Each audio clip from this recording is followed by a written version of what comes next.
कांग्रेस का 3 दिवसीय नव संकल्प शिविर जारी है और शिविर के दूसरे दिन कांग्रेस नेताओं ने प्रेस कॉन्फ्रेंस की है। प्रेस कॉन्फ्रेंस में भूपेंद्र हुड्डा, टीएस सिंहदेव, नाना पटोले, अखिलेश, शक्ति सिंह समेत अन्य नेता मौजूद रहे। प्रेस कॉन्फ्रेंस में भूपेंद्र हुड्डा ने किसान कर्ज आयोग बनने की बात कही, तो वहीं सिंहदेव ने गोबर को मॉनिटाइज करने की बात कही। उन्होंने कहा कि हम 1000 करोड़ की बिजली सब्सिडी देते हैं। पीसी में नाना पटोले ने मनरेगा में खेती की लागत कम करने की बात कही, तो वहीं अखिलेश ने किसानों के लिए टूल माफ करने की बात कही। साथ ही शक्ति सिंह ने कहा कि किसान आज जहर खाने को मजबूर है। जहां तक सवाल है इन डेप्थनेस का, उसके बारे में कहना चाहूंगा कि present government, NDA government promised doubling of the income of farmers. किसानों की 2022 तक आमदनी दुगने करने का इनका विचार था। आमदनी तो दुगनी नहीं की इन्होंने, लेकिन कर्जा डबल कर दिया। 2014 में जो कर्जा हमारा 31 मार्च 2014 में जो 9.64 आपका लाख करोड़ था, वो बढ़कर आज 16.80 लाख करोड़ हो गया। कांग्रेस को हिंदुस्तान के किसान को समृद्ध करने का संकल्प ये नव अभियान के माध्यम से हमने शुरू किया है।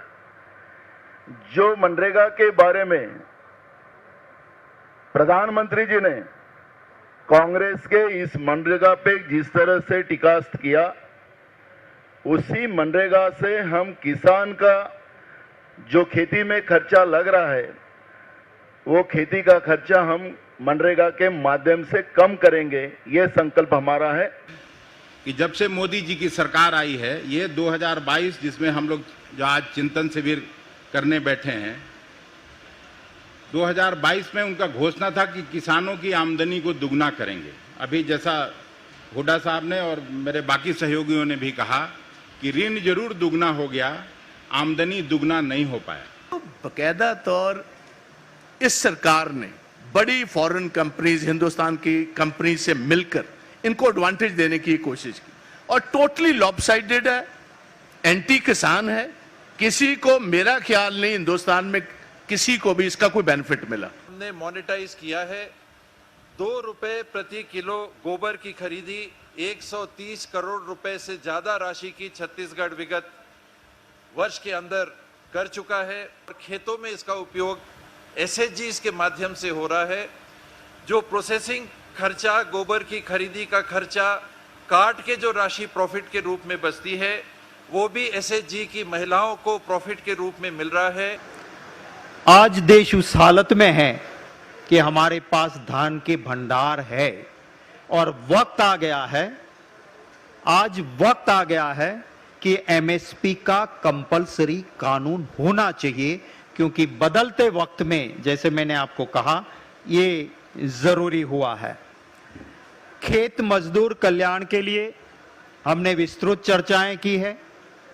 जैसा कि टीएस सिंहदेव जी ने कहा, जहां हमारी सरकारें हैं वहां हमने न्याय योजना के तहत डायरेक्ट उन खेत मजदूर के खाते में पैसे डाले हैं। पशुपालन के लिए भी हमने चिंताएं की है।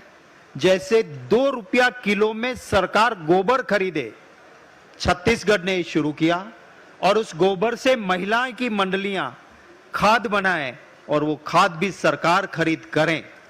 वो हमने इस देश में, जैसे अमूल का एक मॉडल कांग्रेस के शासन में गुजरात में कोऑपरेटिव्स का बना, वही मॉडल देश में लागू करने की बात हमने की है।